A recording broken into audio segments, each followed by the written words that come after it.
Hello, everyone, and welcome back to Randy's Old Time Radio Shows. Tonight, you're about to cross the threshold into the shadows of the ordinary, where voices from the past still whisper, and every creaking door hides a secret. This is the CBS Radio Mystery Theater, where suspense never sleeps, the unexpected waits in the dark, and mystery is only ever a heartbeat away. Tonight's episode is Who Has Seen the Wind from October 31st, 1979. The CBS Radio Mystery Theater presents...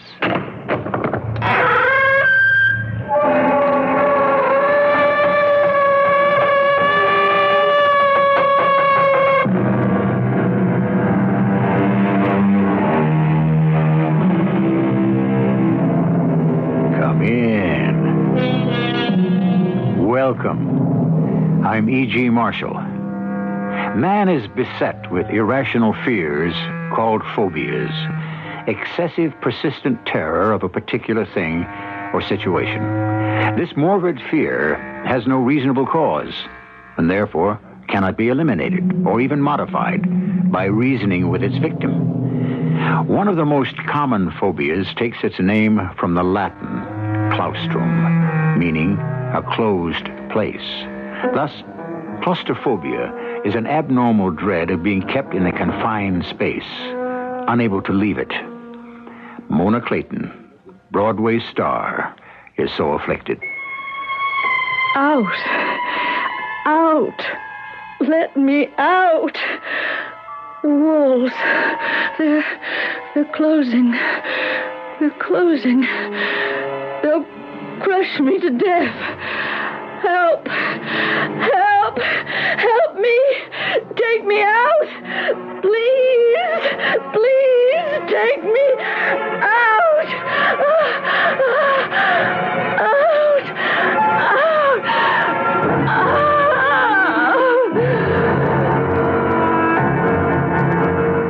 Our mystery drama, Who Has Seen the Wind, was especially written for the Mystery Theater by Nancy Moore and stars Michael Tolan and Teri Keane.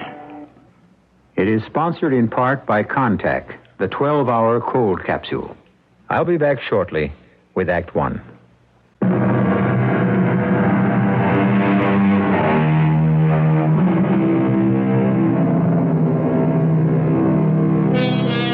The lot of an actor's agent seems an enviable one. All those dazzling actresses for clients. A constellation of stars to set on their courses. Take Gary Stewart. He recently married one of those actresses, Kitty Lockwood. And soon he will try to set on her course another client, Mona Clayton, who is about to receive a coveted British award. We're in New York. All night, snow has fallen. The city this early morning is chastely white, unspoiled by sludge, smudge, and people. In Gary Stewart's Park Avenue apartment, a sudden rude sound. Oh, who the devil? What time is it, Gary? How do I know? Turn on the light. 6 o'clock. What maniac would call it 6? Answer the thing, Kitty. You answered. I'm asleep. Kitty, the phone's on your side. All right. Hello? Oh, thank heaven. Mona? Kitty, darling, I'm terribly sorry to wake you, but You're up in an airplane. You're on your way to... Are you calling from the plane? No, that's not until 8 o'clock. And unless you or Gary come over here this minute, I won't be on the plane. Come over? What are you talking about? The most absurd thing is... Bobo, do stop whimpering. Kitty, Bobo's so nervous he knows something's wrong.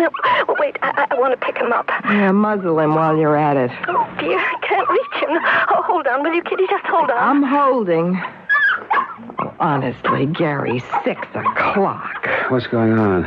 She's picking up that little beast of a poodle so he won't yap into the phone. I mean, why did she call? I don't know. She's just babbled so far. Something about she wants us over there. Over? We were there last night. She's supposed to be on her way to London. Something's going wrong, huh? I gather. Something about she can't catch the plane unless we... I don't know. Lean in and listen. Kitty? Kitty, are you there? I'm here. Now, what is this all about? Oh, Bobo's all nerves. He catches it from me. He ran under the bed. That's why I was so long. Mona, I have had exactly no sleep. Now, what is this about? Come over to my apartment and bring the set of keys I gave you. Those keys are so I can water your plants. Water them now? Do stop making jokes when everything is so terrible. Will you just come? You or Gary or both. The most ridiculous thing happened. See, I set my alarm for 5:45. My service had a wake-up call, but I never trust them. Well, the alarm rang, and the phone rang, too. Yes, splendid. So did ours. Well, I got up. I got right up. I went to the door, my bedroom door, and my dear, it would not open. So? Don't you see?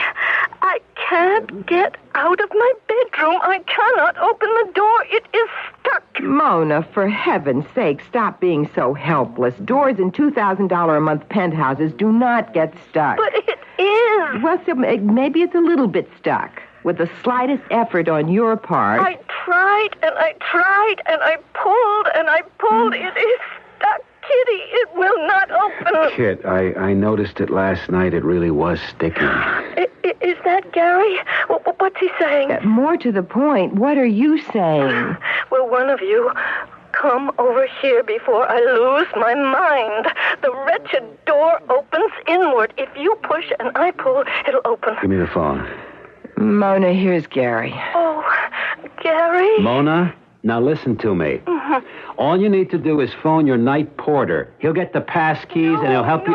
No, there isn't any night porter or day porter or super or anything. Oh, Lord, I forgot the maintenance strike. So will you come, Gary, please? And hurry. I can't stand this much longer. The walls, they just come. Hurry. Now, wait. Now, listen. You can yell out the window, help, lady in distress. Get somebody's attention and tell them to go to security. Security can get the keys from... There is no security either. Anyhow, I can't yell and get any attention. I'm too high up and I am on a court. Oh, you had to live in a penthouse. Oh, Bo, don't cry, darling. Gary is coming right away. Gary? That's right. Don't cry, darling. Gary is coming right away. Oh, you're sweet. You are so sweet.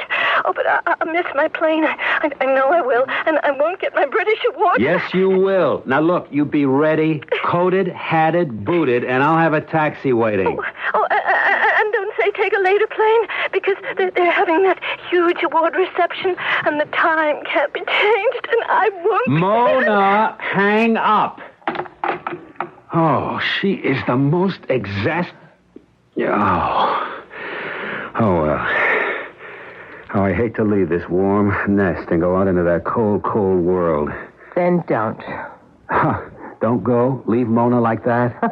Leave my closest friend, my award-winning claustrophobic closest friend, locked up like a felon? Sweetheart, my love, I am not saying that. Of course I'm not. I am saying I'll go and you can nestle snug in your bed. You're kidding. Get back in and I will get out. I don't mind. Really, honestly, I don't. Oh, I mind. Mona never should have closed a dumb door she knew would stick, but since somebody has to go, I don't mind. Kitten, you're being awfully slow. Mona really will miss her plane. I guess I'm not awake yet. Where on earth is my cherries and the snow lipstick? Snow on the ground and you have to wear an appropriate lipstick? Aha! That'll be Guess Who. Where are you? Why aren't you here? No, I've got it. This is Gary Stewart on a recording. Sorry I'm not home.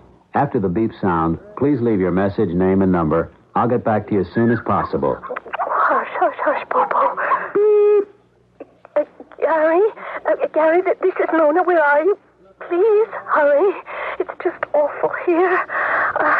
On the plane, I can take tranquilizers and 2 sleeping pills, and and I can sleep, and I can stand it. But here, and it's a wonder I could call you, because I told the phone company to cut off my phone, because I'll be gone for 3 months, and... Gary? Oh, it's one of those wretched recording things. Goodbye. She bought it. Yeah, honestly, it's a wonder she knows how to walk across a stage. Gary, how can she be such a good actress? I mean, a scatterbrain, never knows what she's doing. That's how, by never knowing what she's doing. Brains never got in Mona's way. She's an instinctive actress. Yeah, whatever that means. Anyhow, it's what I am not. And it's why she won the award and I didn't. Best American actress in a British play. You're every bit as good an actress. If you'd played that juicy part, you'd have copped the award yourself. Hey, Kit, you're dawdling again. All right. Hey, wear slacks, don't you think? I just think hurry. Mona's hysterical. Yeah, these nice warm red slacks. Red slacks in the snow. And why didn't I play the juicy part? Because my agent, Gary Stewart, sold Mona Clayton to the producer instead of his wife, Kitty Lockwood Stewart. Now, Kitty. Yes, I know. The producer wanted a teensy doll baby beauty of a Dresden China blonde, and Kitty is a tall brunette. For the zillionth time, honey, that wasn't the reason. You're a comedian. The part called for straight drama. Tragedy. All the same, I may kill my tall, plain, dark self. What should I do? Pills, gun, gas, poison, jump? Which is best? Where are my boots? Last night you kicked them under the bed. Oh. Why did I ever agree to this trek through the snow at dawn? Because you're an absolutely smashing wife. Mona got the award, but I got Gary. Oh, my love, my only love. Tell your insecure bride for the zillionth time you're not sorry you married me instead of Mona. Absolutely not sorry. Want to bet? No, give me. This is a recording. No. She needs to be warned you're not coming. Her big, brave Gary. Mona, I'm on my way as soon as I find my other boot. Oh, but I thought, Gary, it's been so long. It's so terrible. The walls. The walls, they're pushing in. And Bobo wants his breakfast. Where's Gary? Kitty? Mona, now just hang on tight. Now, I'm coming right now. Do you understand? Right now. Boy, she's on the ragged edge. I know her. I've seen her like this. I gotta get there fast. Find my other boot while I put on my coat, okay? How could she fall apart so fast?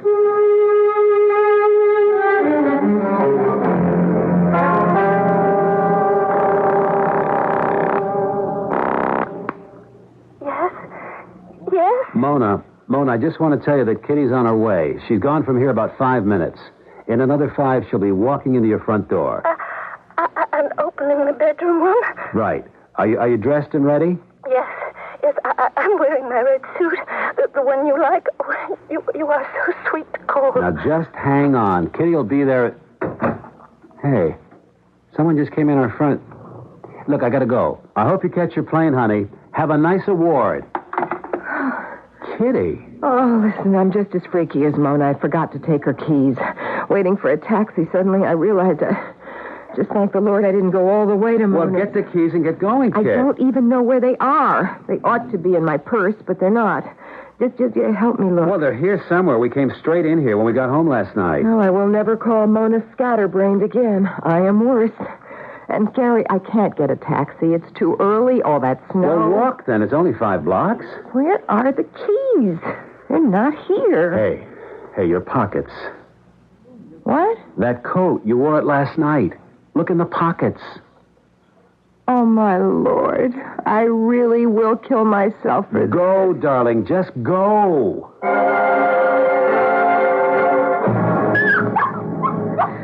Now, precious.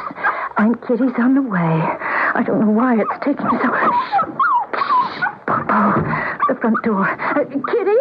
I'm here. Kitty to the rescue. Hush, Bobo. I'm right here beside the door. And I'm right here on the other side. All right. Push hard, and I'll pull. Kitty, what are you doing? Mona, I am pushing hard. Well, harder. You have got to do it harder. Kitty!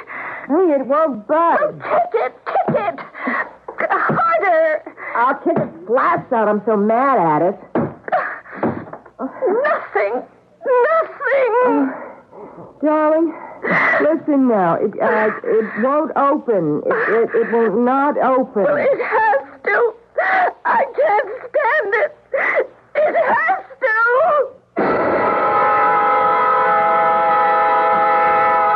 Claustrophobia, an excessive abnormal dread of being in a confined space. Mona Clayton, confined, filled with terror, with torment, and the door remains closed. Such an obsession worsens with the passage of time, thus worsens in Act 2, which will unfold shortly.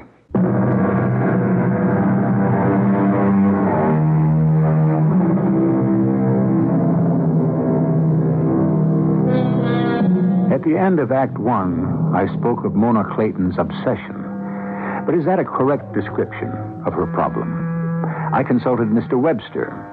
He tells me that the word obsession once had an occult meaning, a person possessed by a demon. That original connotation is now obsolete, but I'm strongly inclined to apply it to what is taking place in Mona. Ask yourself during Act 2 if she does not seem possessed by an evil spirit. Now, Mona, listen to me. Now, stop crying and listen. Yes. I've pushed the door as hard as I can. Now, don't get scared when I stop talking to you. I have not deserted you. I'm just going into the living room to find something to ram the door with. Mona? I hear you.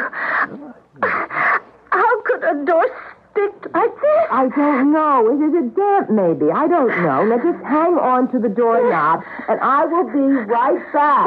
Don't stand there. Come back. Come. Gary. Yes. A phone. Yes.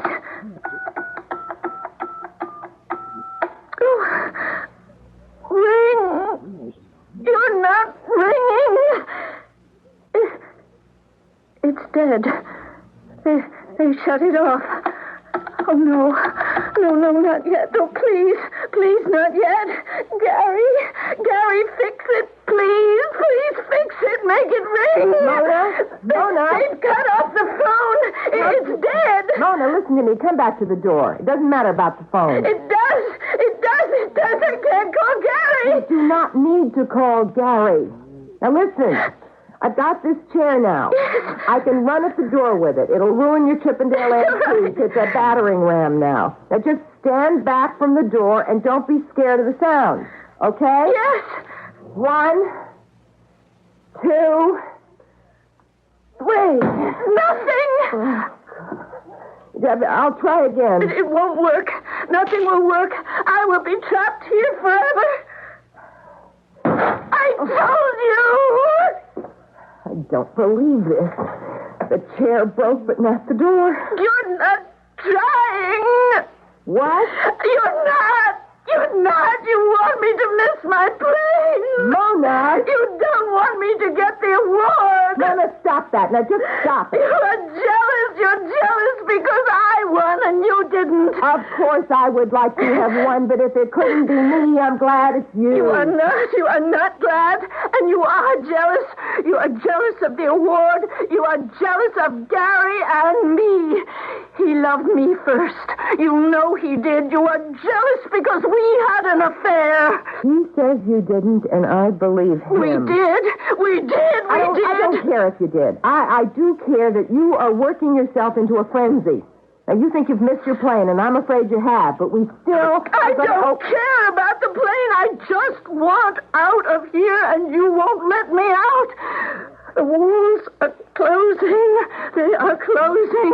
And you will keep me here forever. Oh, no. No one will come. Everyone will think I'm in London and I can't phone. And you will leave me here to starve and die and be dead. Mona, shut up. Now, I'm about to go and get somebody to break this door down. Somebody in the building, somebody in the street, somebody... Then why don't you go? You just keep talking and talking. If you want to know, I'm afraid to leave you alone when you're like this. You see that? You see that? You don't want me out. You want me to go crazy. You tell me that I'm crazy. You're talking crazy, that's all. Now, I'm not going out of here until you make me a promise. You promise me you will not go near the windows. I want you to get in bed, and I want you to stay there. Will you promise? I don't want to go near the windows. I have your promise. But what if the walls close too tight? They are not closing at all, Mona. You imagine it. You are to stay away from the windows. Yes, Mona? Yes. Now, you've got Bobo. You talk to him while I'm gone. But he's asleep. How could he be asleep? He doesn't care what happens to me either. Mona, you were getting better for a minute. Count backwards from 100, okay? Anything to keep the awful thoughts out. Yes? All right? All right. Go. Just go.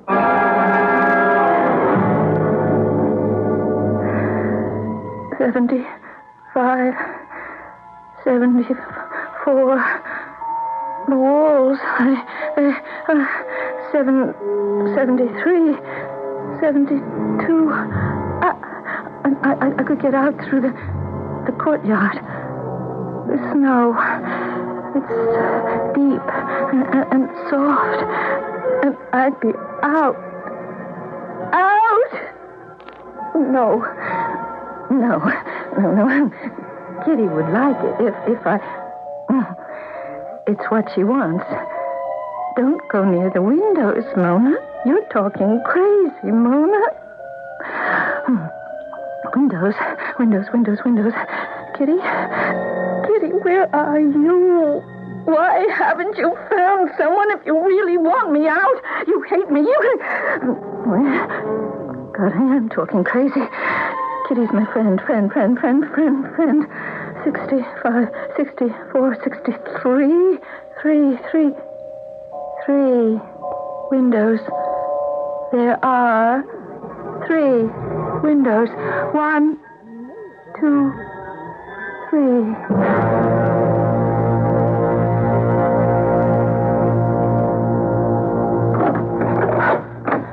Oh, Kit, you're back. I got coffee all waiting for you. Mona on her way? Listen, get your coat. I couldn't get the door open, and hurry. Good Lord, Mona's still shut in that room? Don't talk, just come. She is wild. Well, why didn't you phone me? Oh, I know her phone is up. Well, you could have used one of those street phones instead of coming all the way back to the apartment. I didn't have change. Not one single dime, 1 nickel, 1 quarter. I couldn't phone. You mean you Stop asking questions and come on. We can talk on the way. Can't get a taxi either. For heaven's sake, will you come?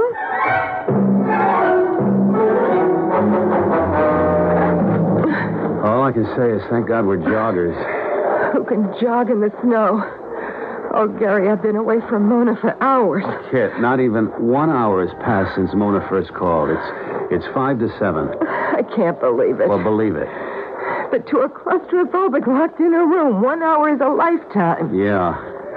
You mean you couldn't find one person you could take into that apartment? Gary, I told you. I rang and I knocked on both apartments below Mona, and I just gave up. Either everybody's in Florida or asleep or afraid to open the doors at 7 a.m. So I tore down the street and... How many people do you see on a snowy morning on Park Avenue in New York City at 7 o'clock? All right, sweetheart, take it easy. I'm sorry. I can't jog another step. I mean, jogging around Central Park in good weather is one thing. Through foot-high snow, I can't. Okay, well, take it easy. We're almost there anyhow. Gary, did you have an affair with Mona? Oh, for Pete's sake. All right, don't answer. I certainly won't. You know the answer. Do I? Kitty, is this the time and place? Anyhow, we've been down this road a dozen times. And will you please not look like that, huh? All crumpled and sad. You're my happy girl, my girl that's 1,000 laughs. Oh, yeah. Now, will you please?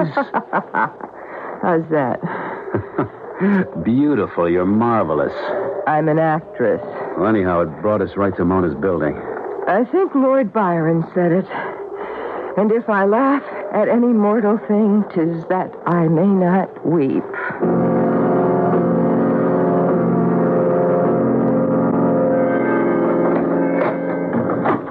Mona, we're here. The shoulder of Gary Stewart, former football star, against your door, and you're out of jail. Less boasting, more action, darling. Shut up, Bobo. Now stand back, Mona. Here I come. Mona? Mona. The window. It's open. Oh, my God. She's there. 16 stories down. In the snow. Wearing a red suit. Cherries in the snow. Oh, Mona, I'm so sorry. I'm so sorry.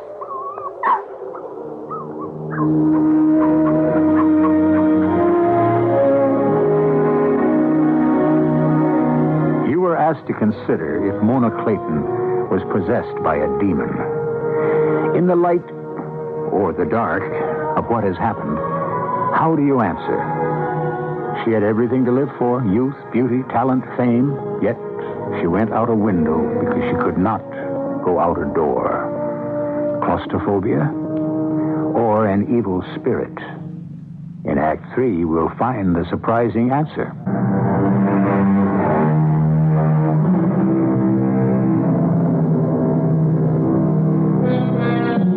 And if I laugh at any mortal thing, quoted Kitty Stewart, 'tis that I may not weep. But she cannot hide her tears with laughter anymore. It is 4 hours since Mona's death. Kitty lies in her own darkened bedroom, Bobo beside her, phone off the hook to avoid the intrusion of reporters and friends. But suicide is a police matter, and she can no longer avoid official questioning. Gary has just opened the bedroom door. Kid, I've told Lieutenant Hench all the details. He's promised he won't keep you long. Just routine. Will you come now? Routine for him, not for me.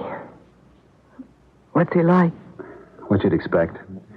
Efficient, reasonably bright, a little bored, maybe. Seen too much, heard too much. But very impressed with who you are. Who am I? Honey, don't talk like that. I'll tell you who Hench says you are. Broadway's favorite comedian. Charming. I must go to any lengths to make him laugh. Is he also impressed with who Mona was? He didn't happen to mention that. But Mona will be mentioned when I walk into that living room, won't she? Oh, poor Bobo heard Mona's name. See, if I stop holding him for 1 second, he begins to quiver. I think he knows what happened. Kit, are you sure you want to keep him? You never really liked him before. How could we not keep him? You know how Mona felt about this little creature. Bobo? Bobo, you promise Aunt Kitty you won't cry? Oh, for Pete's sake, not baby talk. You sound like Mona. I'm sorry, I can't think of her as... Dead is the word, Gary. Mona is dead. And the fault is Kitty Lockwood's. Kitty, in the name of heaven, don't say things like that to Hench. All that junk you've been saying to me. It's nonsense. We both know it. It's not what I know. I know it's my fault she's dead. I can't stand here and argue and keep Hench waiting any longer. Now, please come, darling. And please be careful what you say. Broadway's favorite comedian with red eyes and red nose will now make an entrance and try to remember not to say the wrong lines.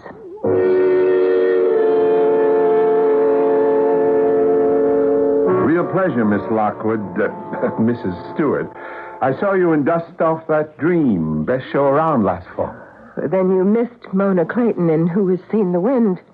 Well, yes, in my line of work, there's enough tragedy. I like comedy. She won an important British award for her performance. If it weren't for what happened this morning, almost at this moment, she would be accepting that award. Lieutenant, can we get on with this? Yeah, sure.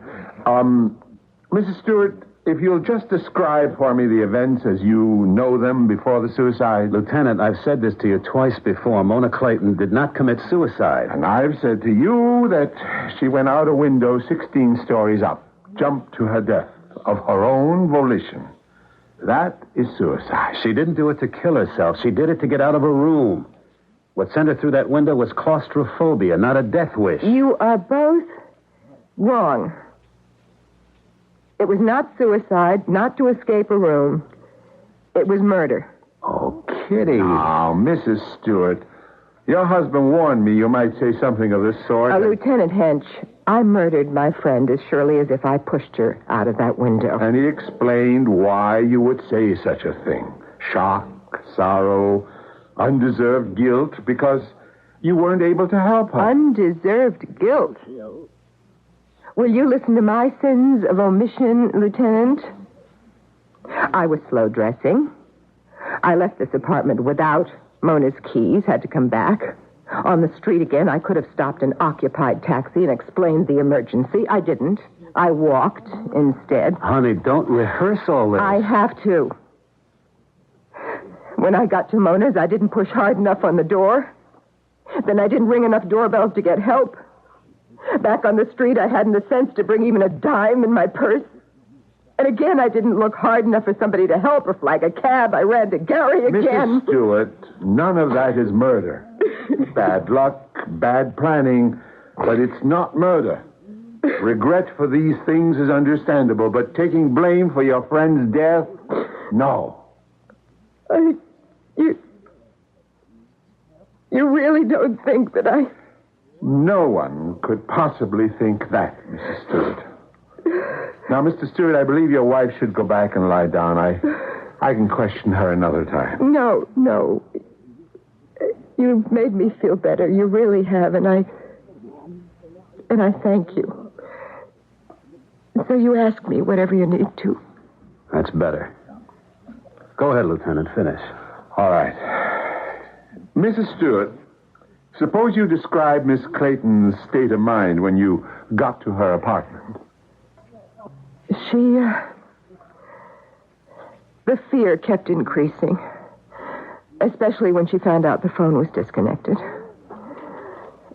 She was a little out of her mind, Lieutenant. She was talking crazy. That's why I didn't want to leave her. I mean, without someone to talk to, even on the phone, she'd be more afraid. But if I stayed, she was still locked in. So it was go, stay. It was a terrible decision. Did I make the wrong one? I don't know. I just don't know. Sweetheart, you made the only one you could. Can Lieutenant Hench say that to me? I can and do. At any time, did Miss Clayton threaten to go out the window? Never. But she did keep saying that the walls were closing in. I believe that's a common delusion of people with her kind of phobia. How long had you known Miss Clayton? Oh, over 10 years. I knew her very well. That's how I knew what she was going through this morning, and I failed her. Lieutenant, isn't this enough? Yes. Thank you, Mrs. Stewart. Sorry I had to put you through this. I'm not, because you have made me feel less guilty. Mr. Stewart, will you stay a moment longer? Right. All right, kitten. Now, I'll try to sleep. I'll try. Good. I won't come in till you call me.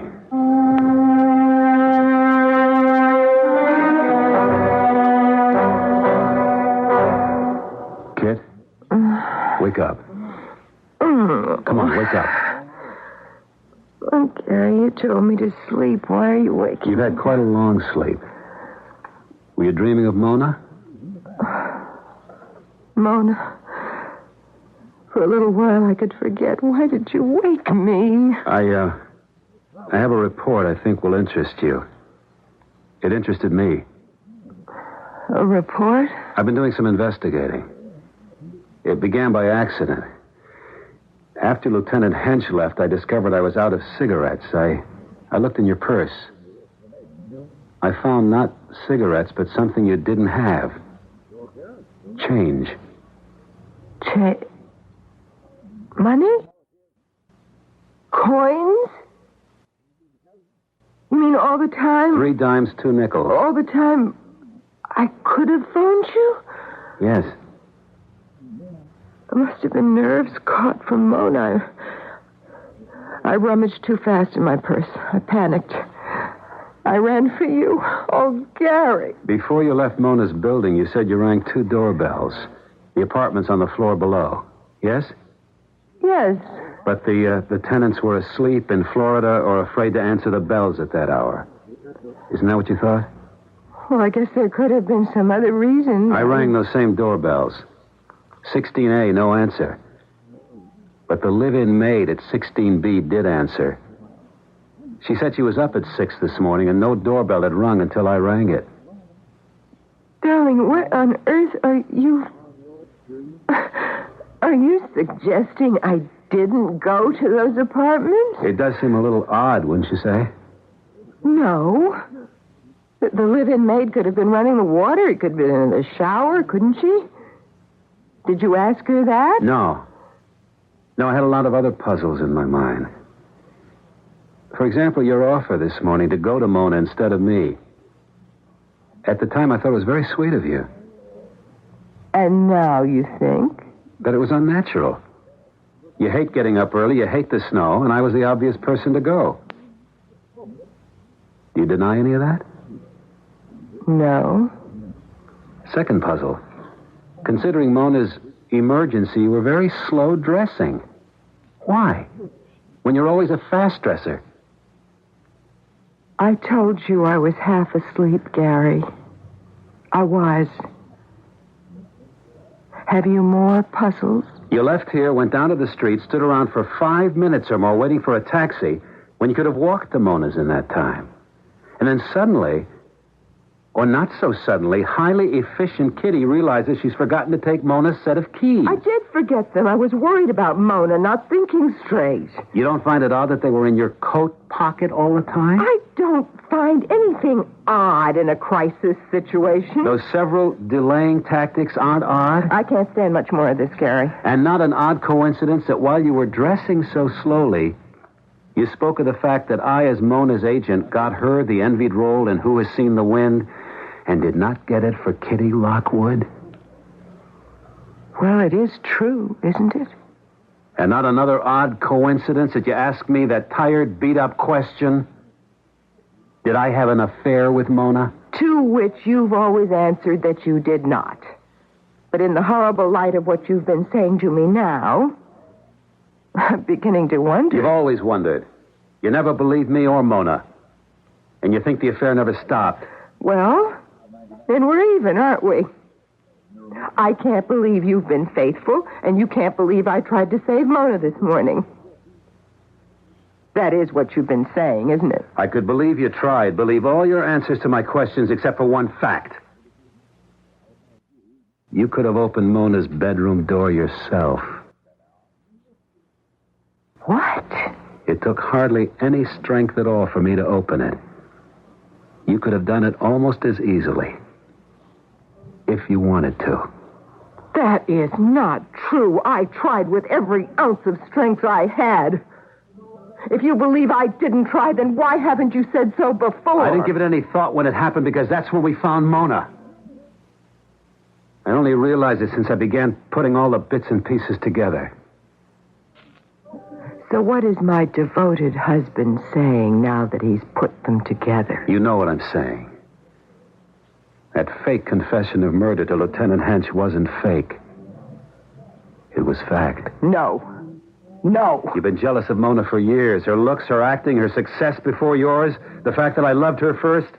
For her to win the British award was a blow your ego couldn't take. Stop it, Gary. Well, maybe at first you only meant to make her miss her plane.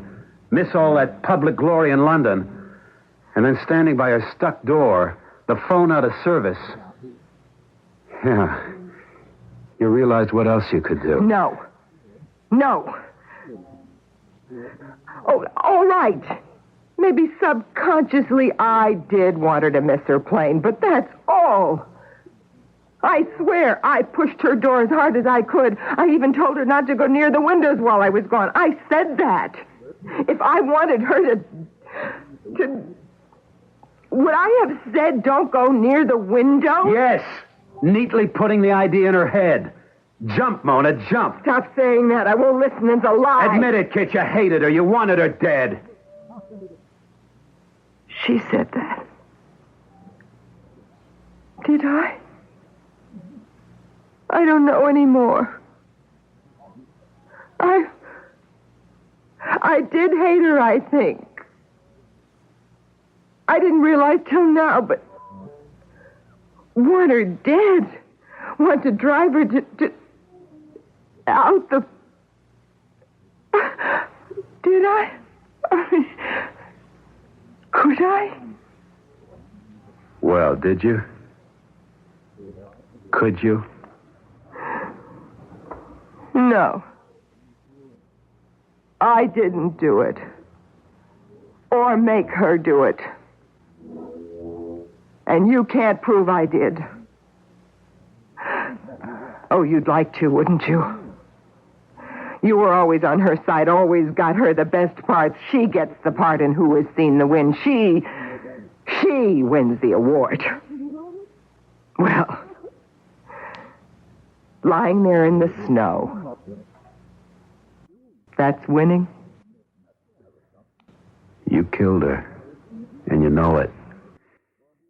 Now, it can't be proved. But you'll live with what you've done for the rest of your life.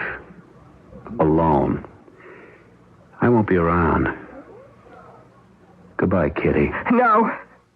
I didn't do it. Don't go, please, please. I'll come for my things when you're not here. Gary! Come back!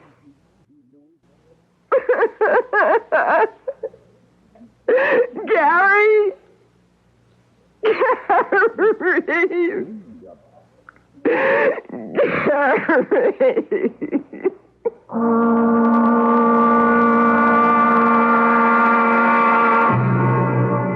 So, not Mona, but Kitty is possessed by a demon that has destroyed one and soon will destroy the other. At no time did Kitty's conscious mind think, I will be rid of Mona and never be accused of murder. No, the workings of her subconscious were dark and secret as it manipulated its creature to commit a deed never thought possible. I'll return shortly.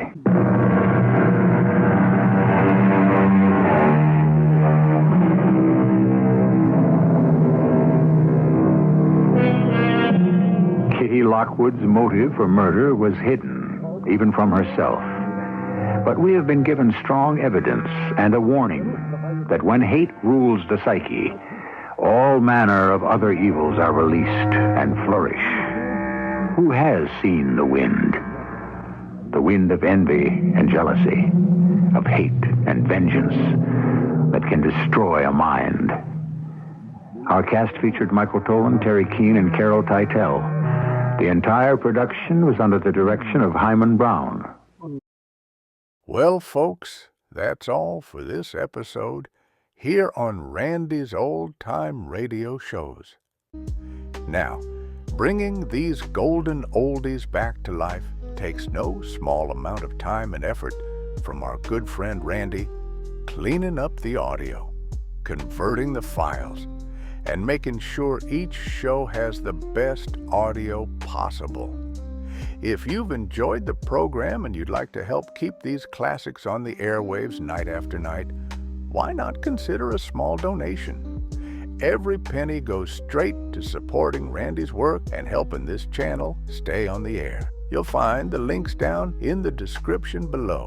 And for those of you kind souls who've already given, Randy tips his fedora to you, Your support truly keeps this old radio spirit alive. Thanks ever so much. And until next time, keep those dials tuned and keep the memories rolling.